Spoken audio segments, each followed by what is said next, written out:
Bonjour à tous et bienvenue dans le deuxième épisode de l'actu juridique consacré à la démission dans la fonction publique territoriale. Commençons tout d'abord par définir la démission. La démission se définit comme la volonté non équivoque de l'agent de cesser définitivement l'exercice de ses fonctions. Elle doit être présentée par écrit. La démission est régie par un cadre juridique distinct en fonction de l'agent qui en est à l'initiative. Nous distinguerons donc le cadre juridique propre à la démission du fonctionnaire, qu'il s'agisse d'un agent titulaire ou stagiaire, des règles juridiques entourant la démission de l'agent contractuel. Comment doit procéder la collectivité qui réceptionne une demande de démission d'un fonctionnaire ? Pour produire ces effets, la démission du fonctionnaire doit obligatoirement être acceptée par l'autorité territoriale.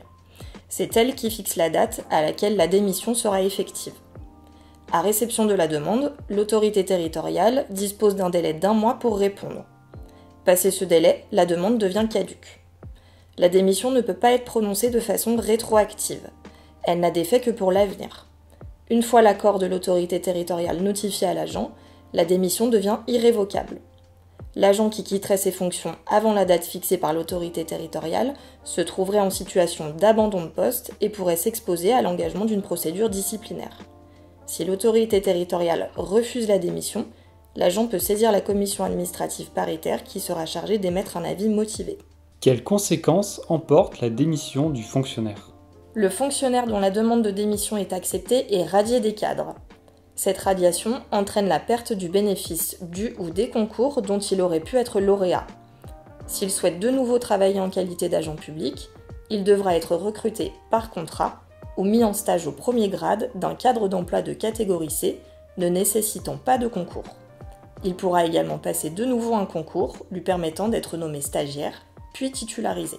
Intéressons-nous maintenant au cadre juridique relatif à la démission de l'agent contractuel. La demande de démission présentée par un agent contractuel répond-elle au même formalisme que celle du fonctionnaire ? Les textes imposent que la démission de l'agent contractuel soit obligatoirement adressée par courrier recommandé. Cette précision n'est pas apportée pour le fonctionnaire. L'envoi en courrier recommandé avec accusé-réception est néanmoins fortement conseillé. Il est également possible de remettre la demande en main propre contre signature. La démission de l'agent contractuel doit-elle être acceptée par l'autorité territoriale ? Non. Il est néanmoins préférable que l'autorité territoriale accuse réception de la demande en adressant un courrier à l'agent. La démission produira ses effets après l'exécution d'un préavis qui débutera le jour suivant la notification de la démission, autrement dit, le lendemain de la réception du courrier de démission. Faut-il remettre des documents à l'agent contractuel quittant la collectivité suite à une démission ? En fin de contrat, que celle-ci intervienne par démission ou non, l'agent se voit remettre un certificat de travail ainsi qu'une attestation destinée à France Travail afin que ses droits éventuels au chômage puissent être étudiés. Bien qu'aucun texte ne prévoie de telles dispositions pour les fonctionnaires, il est conseillé de lui remettre également ces documents.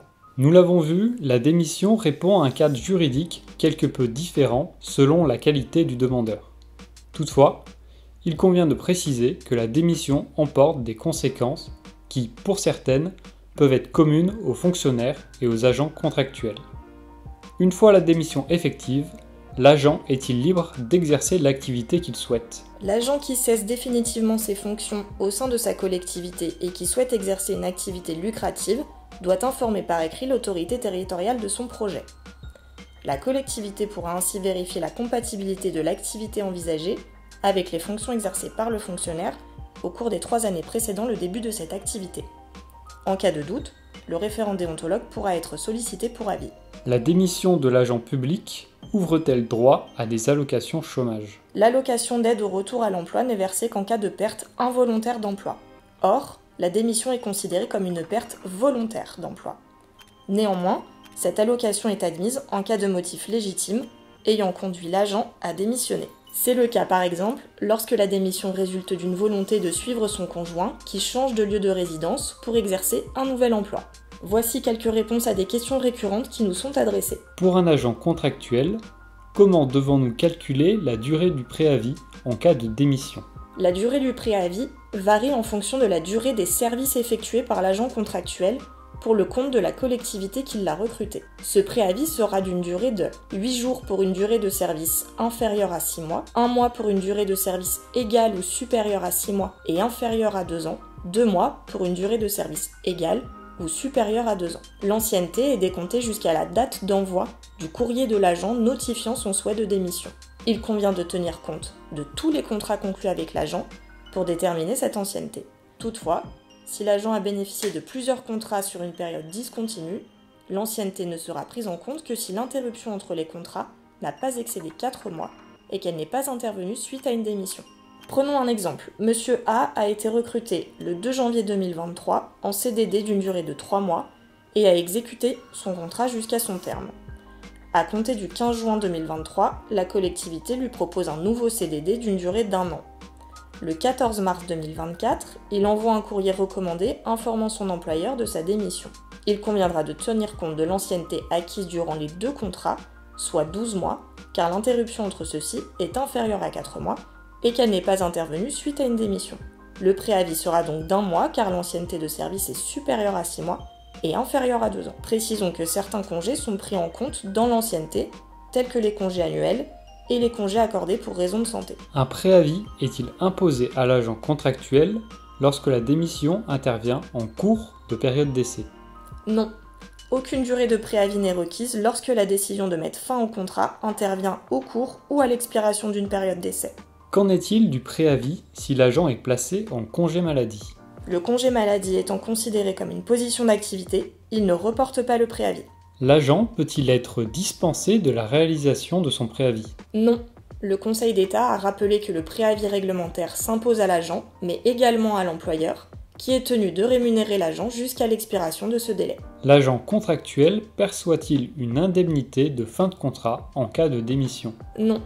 L'une des conditions pour le versement de l'indemnité de fin de contrat, dite de précarité, est l'exécution du contrat jusqu'à son terme, ce qui n'est pas le cas en cas de démission. Pouvons-nous imposer un délai de 6 mois au fonctionnaire avant que sa démission soit effective? Aucun texte ne fixe de délai maximal au-delà duquel l'autorité territoriale ne peut aller pour fixer la date de la démission. Toutefois, il semble préférable de respecter un délai raisonnable, lequel serait soumis à l'appréciation du juge en cas de contentieux.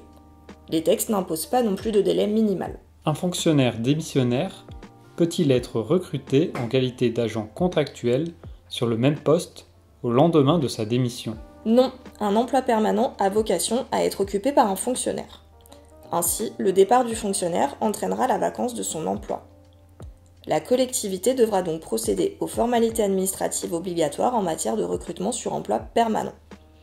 Le recrutement d'un agent contractuel intervenu alors qu'un candidat fonctionnaire présentait toutes les compétences requises pour l'emploi à pourvoir fait courir un risque de contentieux pour la collectivité. Merci d'avoir suivi cette vidéo, nous espérons qu'elle aura répondu à vos interrogations. Pour toute demande de précision, nous vous invitons à adresser vos demandes sur le portail des collectivités. Merci et à la prochaine vidéo.